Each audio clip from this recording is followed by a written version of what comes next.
Merab Dvalishvili is the greatest bantamweight, resume-wise, that we have ever seen in the UFC. He submitted Sean O'Malley last night in a very good performance to where you have to start talking about Merab as like one of the best fighters in the world, pound for pound wise. A lot of people are saying Merab is like one of the pound for pound best. I would agree, 100%, but not in terms of like skill wise. Okay, it's a sticky one still. This one, this whole card though was pretty good. You know, Kayla Harrison got the job done. Joe Pyfer picked up a nice decision. Mario Batista fraud checked yet another Bellator bum that I predicted did not have absolutely any stand up, but I thought would get the job done. I thought he would actually try and grapple and literally move his head, but the dude just was literally the most stationary target I've ever seen. Patchy Mix, that was absolutely terrible. Kevin Holland got the job done like I predicted. Joshua Van as well. Actually did pretty well on this card, picks wise. Joshua Van's an absolute beast. Pick up a nice TKO. Bruno Silva, third round, a bit late. I thought he'd get it done a bit earlier, but he got the job done regardless. But I kind of want to start with the main event, of course, because that's kind of the fight everyone's talking about. So it was one of those fights to where I felt like we didn't really need to see it straight away. But if you looked at the landscape of the division and how competitive Merab's fights were with other people compared to O'Malley, I think this fight kind of made sense in the way that O'Malley probably had the closest fight out of everyone up until that point with Merab. I know Cejudo kind of landed and stuff like that, but like O'Malley did well in the fight, okay? And Merab had just beaten Umar, so there wasn't really anyone else. So they were just like, fuck it, we're just going to give it to the biggest name possible, to be honest with you. Sean did decent in the first two rounds, okay? It wasn't like a complete maul and a complete domination in the first two. Like, he had his moments, but, you know, I thought Merab was definitely winning the first two rounds. The choke as well, I really didn't see coming. I really thought Merab was just kind of like laying there to keep control, and like to get that choke. It's one of the first times I've seen that choke. You know, usually you get like a fucking arm in there, and you might lock up like a darce. I think it's called like north and south or some shit like that, north and south choke or some fucking shit like that. Like, it was insane. It was insane. Merab just, you know, threw O'Malley up against the cage sometimes. That grappling is just like insane, bro. It's insane. And like, who's gonna beat him? We kind of know who's next, okay? Well, we don't actually, to be honest with you. Like, Dana White's saying he's looking at the Umar Nurmagomedov fight. I don't really want to see that just yet. You know what I mean? We just saw that literally, what, like 5 months ago? 4 months ago? Give us something new, okay? Give us something new. Give us a fucking Corey Sandhagen. Give us a Corey versus Merab that we haven't seen before. I've said this on this channel, okay? Corey definitely has, like, the ability to land with, like, a flying knee. I honestly think Corey has the best chance out of anyone to knock Merab out completely cold, simply because he has, like, a flying knee in his arsenal, okay? And, like, a spinning back kick. Remember when you land on Marlon Moraes and, like, Frank Yeager and shit like that? That's what you're going to have to do to Merab, okay? And stylistically, Corey's striking probably isn't going to be good enough, but Corey has a bulletproof takedown defense. But then again, I actually don't even think that even matters anymore. Like, I don't think having bulletproof takedown defense is good enough to beat this fucking guy. I genuinely don't, because it doesn't matter how many takedowns you stuff. Peter Yan is a prime example. He's going to keep on you. He's going to keep pressing forward and just continuously mashing takedown after takedown after takedown. And now people are going to have to look at Merab and realize, oh shit, this dude actually has a fucking submission threat within his arsenal. Okay, he submitted Sean O'Malley, so that's only going to benefit him even more. Okay, even fucking more. And Corey's like great takedown defense, like I said. He's got good stand-up, but I'll be honest, I just don't see it. I just don't see Corey having the skill set and the toolbox to really get the job done against Umar. Sean had that ability to put... Who the fuck actually picked Sean O'Malley in this fight? I've picked Merab in this fight. I picked him 49-46. I said that O'Malley had a chance to fucking, you know, knock him out. But, like, are you really betting on a chance? Okay? Do you know what I mean? Like, I know he knocked out Aljamain Sterling and he had a close fight with Merab, but we had not seen the improvements from O'Malley. I had not seen the improvements from O'Malley to really sit there and say, oh yeah, okay, he's beaten Corey, he beat Yan in a rematch, okay, he improved here, there, and everywhere. okay, I think he might be able to get this job done against Merab. I picked him in the first fight, but this fight I was going exactly with what I knew, and the first fight told me everything I need to know. Merab's grappling was way too much for him. I know Sean had moments, but for O'Malley, it's going to be extremely hard to see what's next. I think you can't get back in there with someone straight away. You kind of need to see how the division plays out, because in my opinion, there's only 2 fights to make at the top of Bantamweight now. We have Corey Sandhagen versus Merab, and we have Umar versus Yan. They're the 2 fights to make a Bantamweight, okay? We're going to get on to Mario Batista now in a bit. And just, that was crazy. That was crazy. I can't wait to talk about that, because I have so much to fucking say. Even though I picked Patchy Mix to win, I had so much to say. Because so much of what I have said over the fucking years about Patchy Mix came true. And I'm so happy. I'm so happy that... I like Patchy Mix, but he was chatting mad shit at all. And to lose to Mario Batista... I'll get into it. But Umar versus Yan clearly should be the next fight, okay? And if, Umar goes in there and schools Yan and is able to show us that he can do the Merab pace that he was doing in the first 2 rounds for the 5 rounds, I'd pick Umar to beat Merab if he can just get 1 more round of cardio out. And I feel like he will be able to, okay? Umar was fucking schooling Merab in the first 2 rounds. You have to understand that. And that's why I say Merab is like the best bantamweight on paper. Simply because his skill set is not all there. I'm just saying, bro. I'm just saying, okay? Okay, he has very good control. He has good grappling. But he doesn't have good striking. That was his first finish in the UFC, apart from Marlon Moraes, who had like the worst gas tank in the division, okay? And Merab nearly got chinned in that fight. I remember watching that live, actually, so that was actually a fun one. But you can't really say Merab is the best striker. You don't think Merab has the best movement. You don't think Merab has the best submissions. You just don't. And don't give me this just because he fucking submitted Sean O'Malley that he's got insane submissions and all that. Don't even try and start that shit. We know this is Merab's first submission, okay? He finished the fucking Marlon Moraes, who literally is known for a shit gas tank. That's his whole thing. He's known for a shit gas tank. And no one else. Like, he's a decision merchant, okay? And his cardio is his best attribute. Like, if Merab didn't have the cardio, Merab would not be at the top of this division, okay? And I know that's easy to say. I'm like, oh, well, of course not. Yeah, of course not. But still, it's not like this dude's getting here out of outclassing opponents. Like, let's say Umar was doing to Merab in the first 2 rounds. Umar was fucking Merab up. So go back and watch those first 2 rounds. Umar was just clearly the better fighter. Clearly the better fighter. But Merab was clearly the better athlete. Because he just would not stop. He does not gas out. Like, how do you beat that guy? How do you fucking beat that guy, bro? I honestly don't know. And it's... for O'Malley, you just gotta wait and see. I wouldn't stick him in there with Mario Batista because they're friends. So I just don't think they're gonna fight each other, if I'm being completely honest with you. But who the fuck knows what's next for O'Malley? He could fight, like, the loser of Sandhagen. Let's say Corey loses to Merab, which, he probably will. Then you might be able to do that fight. The thing is, it's going to be quite interesting to see the timeline of this fight, because we apparently don't have a pay-per-view in September, which is quite weird. I think it's September. I saw somewhere it's like no pay-per-view in September, because we were meant to get this. Remember the UFC? I can't remember which one. It was meant to be the UFC Noche card. That got like cancelled. It got moved, or so. I don't fucking know. But I saw somewhere we don't have a pay-per-view from like the end of August to like early October. So that's like a perfect time to do the fucking Umar fight. You could even do an O'Malley versus who the fuck ever. But if you can get Sandhagen versus Merab in like September, maybe, Merab didn't take any damage in this fight. I'm sure he's going to be ready to go. Corey fought. He'd probably be able to go in September. If not, more than likely it'll probably be in the December card, or it could be a co-main event of John Jones, Aspinall, or Aspinall versus Gann, whatever way they kind of move that around. So there's options to do this fight, because Merab really didn't take much damage. Do you know what I mean?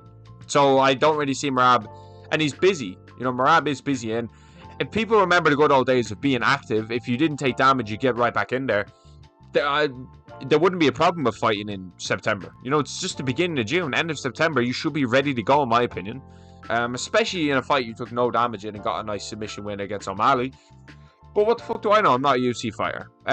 Listen, Merab's just an absolute beast, so we'll see what happens with him. But Juliana Pena, thankfully lost against Harrison last night, and not much to really say. She's going to fight Amanda Nunes, Kayla Harrison.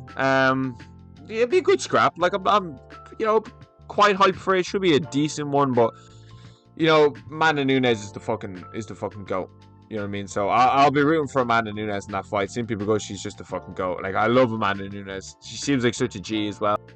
I'm not exactly a Julia Petty fan. I respect what she done. I respect that she won. I respect that she's a champion. But she just talks so much, and she was just annoying. So happy to see Kayla Harrison get her out of there, to be honest with you. But yeah, Joe Pyfer, cool, whatever. I want to talk about Patchy Mix. Here, because first things first. Okay, yeah, I did pick Patchy Mix to beat Mario Batista. I did, but I got so much right. Okay. Oh, I cannot explain this. So I made a video. Actually, I'll put it up here. Fucking over there. Okay, so you'll be able to see it. I made a video back when the PFL just got purchased by Bellator. Bellator just got purchased by the PFL. And I said the PFL will never come close to the UFC. And at the time, Sean O'Malley was the champion and Patchy Mix was the Bellator champion. Patchy Mix had just won the Grand Prix, I think, and he just beaten Rafael Slots. And a good few people and some big MMA YouTubers were picking Patchy Mix to beat Sean O'Malley.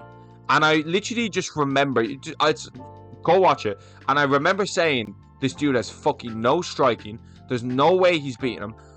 I just was like, no, like, these people want to act like they have this hardcore take of just like, oh, a Bellator champion would beat a UFC champion. There's no Bellator champion alive that beats a UFC champion. It's just not happening, okay? The top Bellator fighters can't even beat a number 8, 9, 10 Mario Batista that everyone fucking hates. Like, Patchy Mix would have got... I even said this on my TikTok and on my preview. Patchy Mix would have got...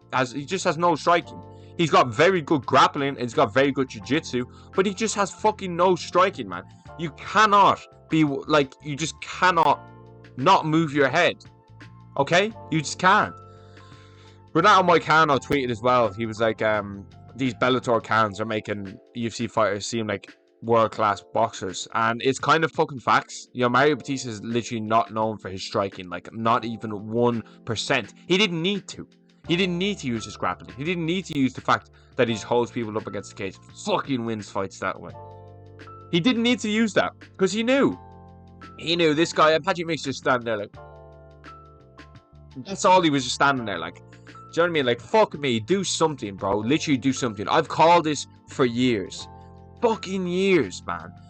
Bellator, PFL, all these guys. The only two fighters I can get behind are Usman Nurmagomedov and Paul Hughes, and they're in lightweight, which is the best division in the sport. Like, they're not beating the top lightweights.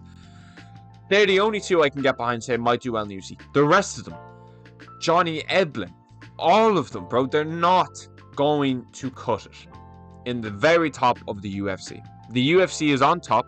The UFC is the best promotion in the world. It shits on every single other MMA promotion. And there's no promotion alive, the GFL, PFL, Bellator, that will ever come close to the UFC. It's on top. It's always been on top. And these fighters from the Bellator and PFL that have spent all their life in the PFL and Bellator aren't used to fighting the top fighters in the world, are not going to cut it in the UFC. I'm sorry. And before you say, oh, look at Michael Chandler. Michael Chandler has beaten Tony Ferguson and Dan Hooker in his UFC career. He hasn't beaten anyone else. He's lost to everybody else. He just got fucking annihilated by Paddy Pimblett. That wasn't close.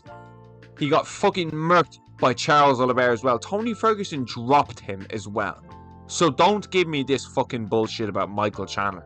He beat Dan Hooker. That was a very good win. Very good win. But he did nothing else.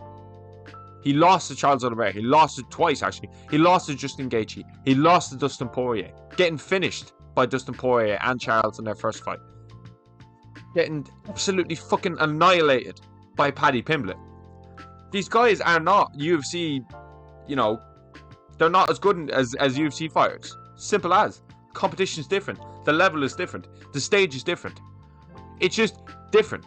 Okay, now Bellator is good. We do need the PFL. We do need Bellator. Like, we need B leagues in this. You know what I mean? We can't just have the UFC. Like, it's good having B leagues. It's 1,000,000% having B leagues. But the UFC is the cream of the crop and it'll always be the cream of the crop. And Patchy Mix learned that the hard way. I don't think Patchy Mix this is necessarily end of the road.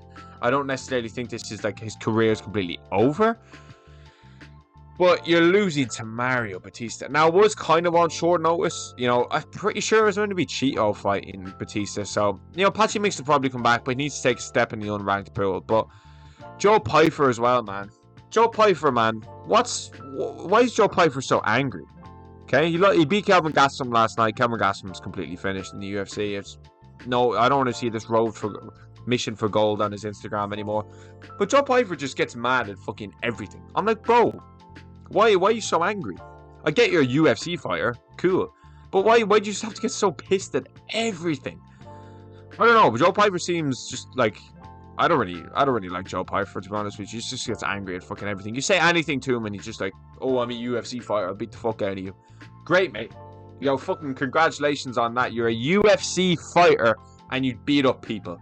Good luck with that, mate. All in all, this was actually a fucking banging card. Kevin Holland, Vicente Luque, actually. Very sad to see Vicente Luque go down this bad path. Very fucking sad, to be honest with you. Holland looked good. Holland is a bit of a menace at welterweight when he wants to be. You know, it shows how good like people like JDM and, you know, MVP Striking and Wonder Boy and stuff like that. Vicente Luque is definitely past it. But, you know, there was always that chance of Luque might get it. But I just don't think he's going to ever recover from the mental kind of side of the brain. I think it was a brain bleeding he had or something. That was terrible. Like, that's something you're just never going to shake off. You'll never get that out of your head that you had that. So, you know, when you're taking damage, you know, you're in the back of your head when you're getting ground and pound and elbowed, you're just thinking, fuck, this is just more damage. I can't do this. You know what I mean? Like, and I'm not saying Vicente Luque is a quitter or anything like that, but the way out is way more attractive when you've had a brain bleed. Do you know what I mean? It's just a fact. And Kevin Holland, I picked Kevin Holland to finish him. I actually picked him to TKO, but getting a submission over fucking Luque is actually fucking great. To be honest with you, that's a fucking great win for Holland, and it's going to be interesting. Like I always say this with Holland, it's going to be interesting to see who fight next. You know, Neil Magny. I don't think he's ever fought Neil Magny. Just give him fucking Neil Magny. Like, you know what I mean? This dude will fight anyone though, so I kind of respect it. Actually, I do. I really respect it a lot. I like Holland. I like Holland as well. But he's a bit like Joe Pyfer on the mic, where he just gets fucking mad. Like someone asks him a question, and he'll just say something. You know what I mean? Like something just stupid. But I do like Kevin Holland. And picked him in this fight. Picked him against Gunnar Nelson.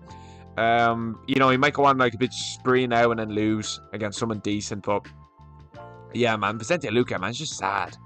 It's just fucking sad to see, but that's kind of my like initial thoughts. Joshua Van as well, man. Joshua Van as well. What a fucking beast that guy is. But the actual card was actually very good. Very good. Chaos Williams unfortunately picked up a loss. I thought my boy was going to get that one done there, but fucking banging card.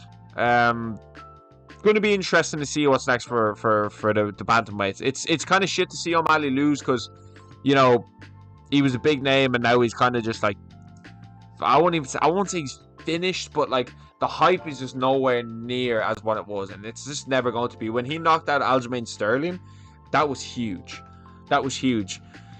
And now it's kind of like you lost to Merab in a close decision at the Sphere, which was, I even think that Sphere like event was just holy shit. Like that is just insane. Like I love watching that fight back because it was at the Sphere. Like holy shit, that is insane. Like the whole like arena, like it looks like a dome or some shit. It's called the Dome, isn't it, or some shit like that. It just looks so cool. You lose a close decision there. You know, O'Malley just missed the boat on becoming such a big name. Like, if he had chinned Merab in the Sphere in devastating fashion, like, that was it. That was the moment. Do you know what I mean? That Sphere card was about O'Malley, and Merab stole the show. And now everyone likes Merab. I respect Merab. I don't necessarily say I like Merab. You know, I can never forgive what he did to Jose Aldo. A lot of people shit on Mario Batista. I can't forgive what he did to Peter Yan. People will forget, though. But, you know, I won't forget that shit. I don't really like Merab. I won't ever sit here and say I want Merab to win a fight, if I'm being completely honest with you. I just can't get the whole Aldo and Yan thing out of my head. I just can't do it. I just can't do it, man. I won't do it. I love both Peter Yan and Jose Aldo so much. And to do that to go to the game was fucking ridiculous. But It's going to be interesting to see. It's going to be interesting to see. O'Malley, you got to wait and see. Merab, I want to see you in September against Corey Sandhagen, and then fight the winner, Peter Yan versus fucking Umar Nurmagomedov. That's what I hope happens. But let me know what you thought about this card down below, and thanks for watching.